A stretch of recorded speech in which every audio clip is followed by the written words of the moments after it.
Hey, it's the Chief bonding with board games. We're going to be doing something a little bit different today, as you can probably already tell. First of all, I'm shooting from my office. I'm going to do a little screen capture on the title you've seen already, which is Red Alert. It's the our Red Alert Space Fleet Warfare, the latest Command and Colors game by Richard Borg. PSC's putting this out, and they contacted me and said, hey, with all the bits and everything, we would love for you to do a preview of this, but we don't want to just send cardboard. Their ships are all plastic, and they don't have them set up yet. And I said, sure, if you can, send me your digital files, and I'll see what I can do. So that is what's going to happen here. There may be some bumps along the road, but I'm going to show you the rule book. Basically, we're going to take a look screen shared wise, and then I think I'll show you just a couple breakout pictures they sent me as well of some of their plastic ships that it appears they've had painted. I can't tell if these are real photos or if these are digital mock-ups.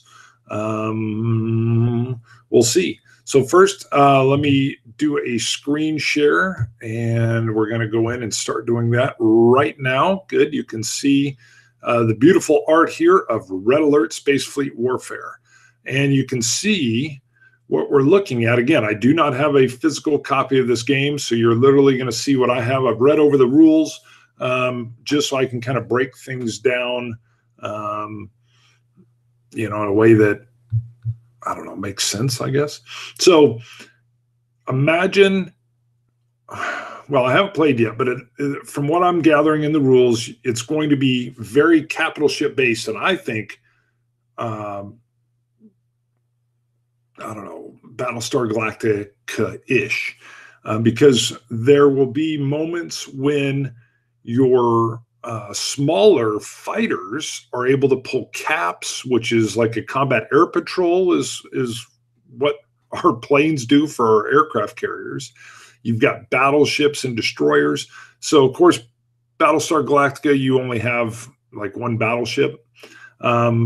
And it's guarding a bunch of civilians. But imagine that this is in that type of frame. Again, it's not that intellectual property or anything, but you're seeing this large ship taking a huge hit right here.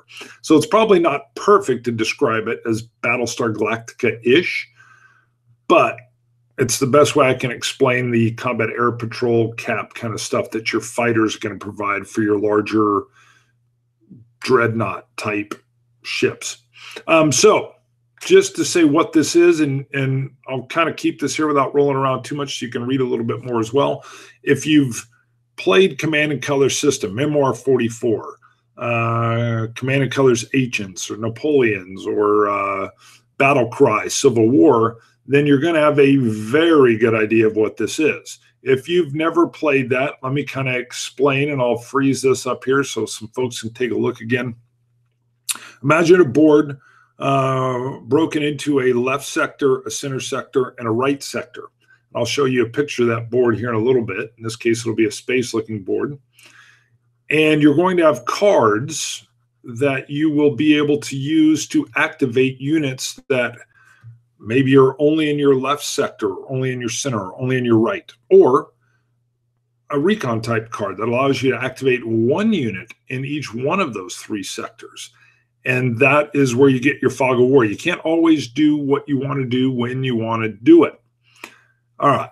You're getting a very good look and representation of what the ships are going to look like. Plastic ships are going to be on little stands or little mounts, so it looks like they're flying. You can see how many of these you're going to have.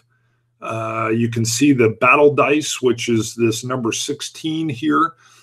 The Command and Color system uses a really quick dice roll-off that allows you to, well, it depends on the kind of unit you have attacking, but they can roll a certain amount of dice based on distance, and then they hit based on the color of dice you see will correspond to a type of unit. So if you're attacking a certain unit, you want to roll a certain side of your die. Sorry, an email popped in. And then you can see that little orange blast thing, the burst, that may allow you to get special hits or some special units, may be able to ignore some of those. The red alert that you'll see on those dice, the red alert is kind of like a retreat. So you may have to, depending on how big your ship is or what you can handle, if you get a certain amount of red alerts, that unit may have to get the heck out of there. It's in danger and it pulls out. So much like a retreat, then that little star is like the fuel of the game. You'll see in here you got a red alert token that can get put on your ship. You got cloaking devices, which are interesting. And then here's the heart of the fighting or battle or movement system, is these cards. So you have your command cards, which I'll zoom in on a little bit on another screen. Then you've got combat cards, which allow you to do a little bit more text-wise, broader scope things. And then the task force cards are interesting. In several scenarios, the task force cards either allow you to pick a particular type of task force that you want to put out on the board that your opponent won't know, or you may even be forced to do a blind shuffle draw of a task force, put forth that task force, and then you get a little bit of leeway with some extra points. Do you want to add a bunch of screening ships or mid-level ships, or one big capital if you can afford it? Maybe not. And then you may want a bunch of little tiny ships to work as a cap. So it's going to give you kind of a wide variety in some of the scenarios. 17 you'll see, and I'm going to leave it here a while so you can look at it as well. It's like a little helper card, but it breaks down the purchase points of the type of the ships. You can see the class, capital, strike, fighter, ships' names that are in that, the number of figures, the types of ships that'll be in a little space, gets into your movement, your battle, which will be corresponding with how many dice you roll, what they'll hit on. You can see the symbols there that correspond with the dice. And then you get into ships and or shields and maneuvering and special notes and red alert and the victory points for when they're destroyed.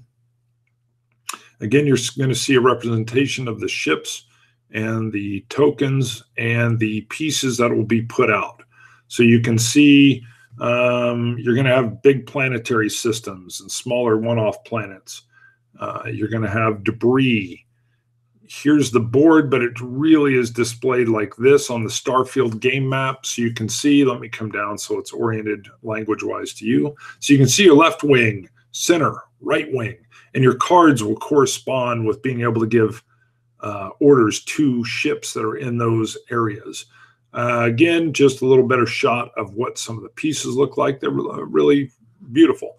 Now, these aren't colorized yet, but so you can see the flagship with its screening cap fighters, and then the heavy battleships, and then just battleships, which are the same exact models, but I don't remember how those correspond. Heavy battleships have some special little features. I'll pause this here so you can get a little look. And then some of you've got heavy long-range fighters and standard long-range fighters. I'm not going to get into all the rules here. I've read over this, but I'll lose you without having in my opinion, I won't lose you. I'll have a terrible time describing it without having the pieces in front of me. It's hard enough already for me. So I wanted to show you some of these cards. So again, looking at this Recon and Force, you can see if I were to play this card, I would be able to activate one plastic set of pieces or one unit in each the left, center, and right. And the cards another card may say, hey, I can do 3 units or 3 different areas or sections of ships on the left, and another card. And then you can see your ambush card where you can play this and allows you to do some movements, and you kind of have more control over the pick. And then you can see the task force card shows you the units you have and how much they cost. I think that's all I'm going to show you here. I'm going to pop out and show you, there's your dice, and I'm going to pop out and show you a picture here in a second. So let me see, and I may come off of screen sharing. I think I will, and then we'll come back into that. So let me come back to me. Hello. But on my screen, while you're still seeing me, I'm going to back off, pull up the proper ship here, I believe. Let me get down. I think it's this one. Yes. And then let me come back in on the screen share so you can see this. Now, these again are painted up. I'm sure they won't be, well, I can't say I'm sure, but I'm pretty positive they're not going to look like this. You can see these are painted really nice, but I know a lot of guys that will paint up their units in Memoir or whatever. And you can see how nice the stands are. So I think visually the game is going to look quite striking. And let me pull off of that. We'll come back into me. And that's it. So just, again, that's a look at the rule book and some of the general areas to kind of look through in there. This is really obviously a digital-only preview. I've not held this game in my hand. But Mr. Borg's system is tried and true. It's interesting. I used the Battlestar Galactica reference just because when I first heard about it, I was thinking, hold on, I'm getting a call. We're going to ignore that. I was thinking, is this going to be Star Wars-esque? Is this going to be Star Trek-ish? Is this going to be Battlestar Galactica-ish? Or what is it? And I could be way wrong, but I believe it leans toward that with the caps and everything. So that's my feeling. I was told that when they get a full print run done, they will send, it's probably after the Kickstarter, they'll send a copy. And at that point, I will do a full review of the game. I'll do an unboxing and a review and everything else. So again, hopefully this didn't go too long, kind of long for a preview, but I'm trying something new and different. Let me know if you hate this. I don't think I'll be doing it too often, but I thought a screen share would be the best way to show this. We'll see. See you guys. Chief, bonding with board games.